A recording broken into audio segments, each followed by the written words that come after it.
હું 2 વર્ષથી બધાને કહું છું કે આ લેબ ગ્રોન ડાયમંડ છે એ અત્યારે ભલે કેરેટમાં વેચાય, હવે આ કિલોમાં વેચાવાના છે અને પછી ટનમાં વેચાવાના છે. નમસ્કાર.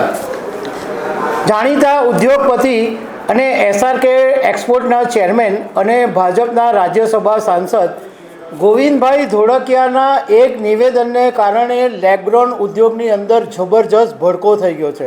ગોવિંદભાઈએ એમ કીધું કે નેચરલ ડાયમંડમાં જે મંદી આવી એ લેબગ્રોનને કારણે આવી અને ભવિષ્યમાં લેબગ્રોન ડાયમંડ ટનના ભાવે વેચાશે.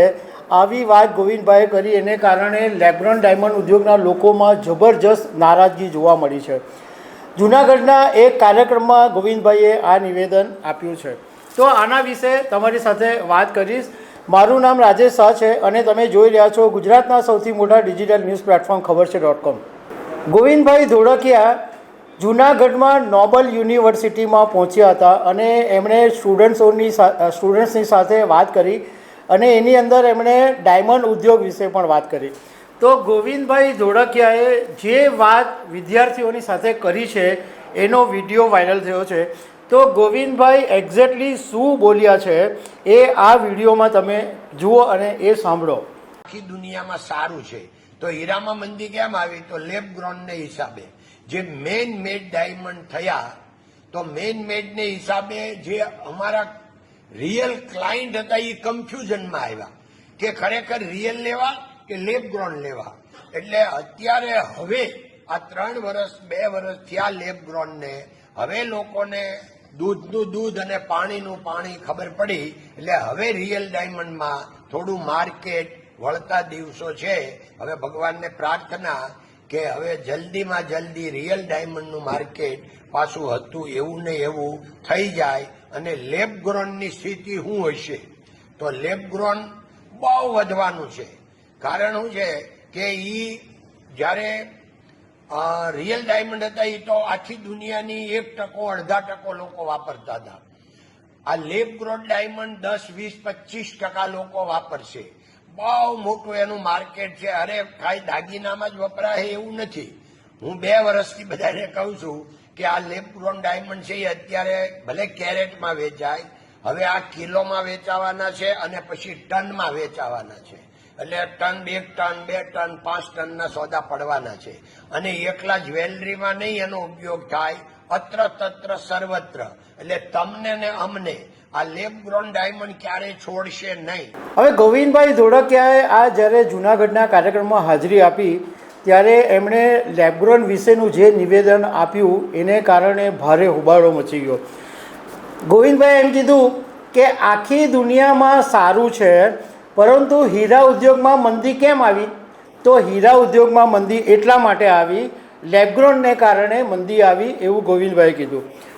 એમણે કીધું કે મેનમેડ ડાયમંડને કારણે, મેનમેડ એટલે જે લેબોરેટરીમાં ડાયમંડ્સ બને છે એ મેનમેડ ડાયમંડને કારણે જે રિયલ ગ્રાહકો હતા એનામાં એક કન્ફ્યુઝન પેદા થયું હતું કે નેચરલ ડાયમંડ ખરીદવા કે લેબગ્રોન ડાયમંડ ખરીદવા.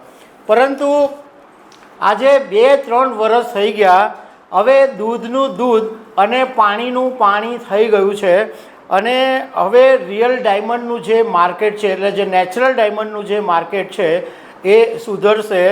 અને ભગવાનને પ્રાર્થના કે હવે જલ્દીમાં જલ્દી નેચરલ ડાયમંડનું માર્કેટ જે પહેલાં હતું એવું થઈ જાય. ગોવિંદભાઈએ સાથે સાથે એમ કીધું કે લેબગ્રોન માર્કેટ ખૂબ વધવાનું છે. રિયલ ડાયમંડનું માર્કેટ આખા વર્લ્ડની અંદર માત્ર 1% છે. 1% લોકો નેચરલ ડાયમંડ ખરીદે છે. પરંતુ એની સામે લેબગ્રોન ડાયમંડનું જે માર્કેટ છે એ 25% જેટલું વધવાનું છે. અને એક વખત એવો આવશે કે આ જે લેબગ્રોન ડાયમંડ છે એ કિલોમાં અને ટનમાં વેચાશે. 1 ટન, 2 ટન, 3, 5 ટન એવી રીતના આ લેબગ્રોન ડાયમંડ વેચાવાના છે. અને માત્ર લેબગ્રોન ડાયમંડનો ઉપયોગ જ્વેલરીમાં કે માત્ર ડાયમંડ તરીકે નહીં, પરંતુ બધી જગ્યાએ લેબગ્રોન ડાયમંડનો ઉપયોગ થવાનો છે. અત્ર તત્ર સર્વત્ર બધી જગ્યાએ તમને લેબગ્રોન ડાયમંડ જોવા મળશે. આવું નિવેદન ગોવિંદભાઈ ધોળકિયાએ આપ્યું છે. હવે જ્યારે આ ગોવિંદભાઈ ધોળકિયાનો વિડીયો સોશિયલ મીડિયામાં વાયરલ થયો એને કારણે લેબ્રોન ઉદ્યોગની અંદર જબરજસ્ત વિવાદ ઊભો થયો છે અને ઉદ્યોગમાં ભડકો થઈ ગયો છે. બધાએ નારાજગી વ્યક્ત કરી કે લેબ્રોનને કારણે મંદી આવી એવું ગોવિંદભાઈ ધોળકિયાએ કેવી રીતે કીધું. હવે ગ્રીન લેબ ડાયમંડના મુકેશ પટેલે એવું કીધું કે જેમણે બી આ કોઈ નિવેદન આપ્યું છે એ નિવેદનને હું વખોડું છું અને નેચરલ ડાયમંડમાં 1% માર્કેટ છે એ ફેશન માટે છે, જ્યારે લોકો એફોર્ડ કરી શકે એવા ડાયમંડ લેબ્રોન ડાયમંડના બને છે, એટલી સસ્તી આ લેબ્રોન ડાયમંડની જ્વેલરી બને છે.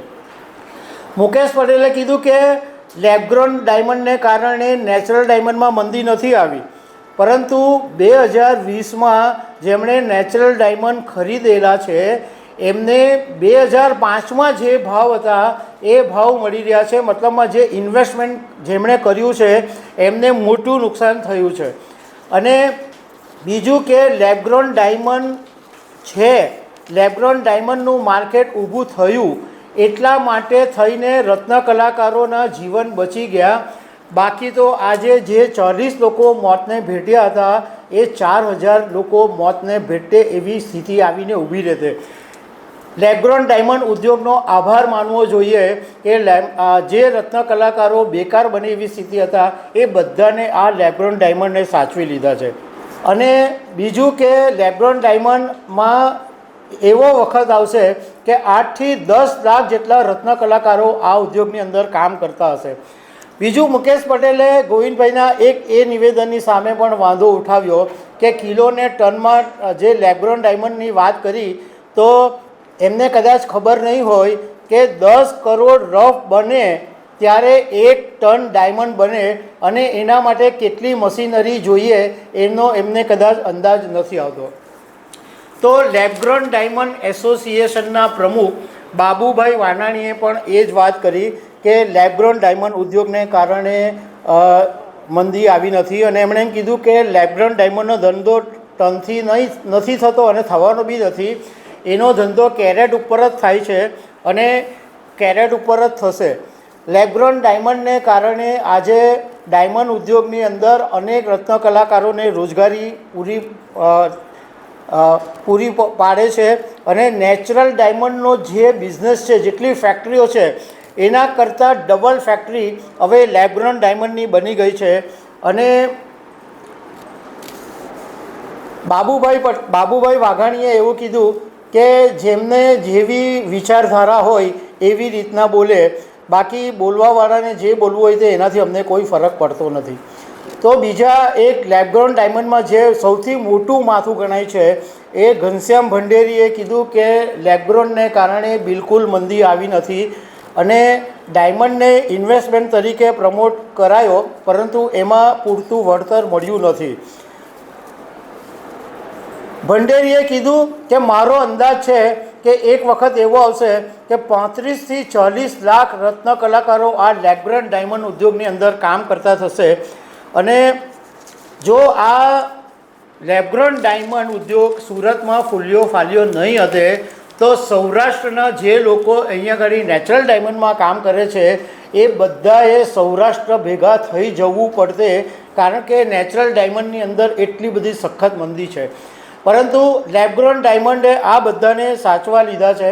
અને ભંડેરીએ કીધું કે કોઈના ધંધાને ખરાબ નહીં કહેવો જોઈએ.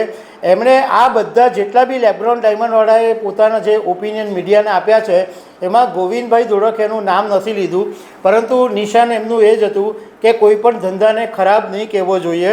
અને દર વર્ષે 100% જેટલો ગ્રોથ લેબ્રોન ડાયમંડની અંદર થાય છે અને યંગ જનરેશન છે એ આજે લેબ્રોન ડાયમંડને સ્વીકારે છે, એમને લેબ્રોન ડાયમંડ વિશે ખબર બી છે.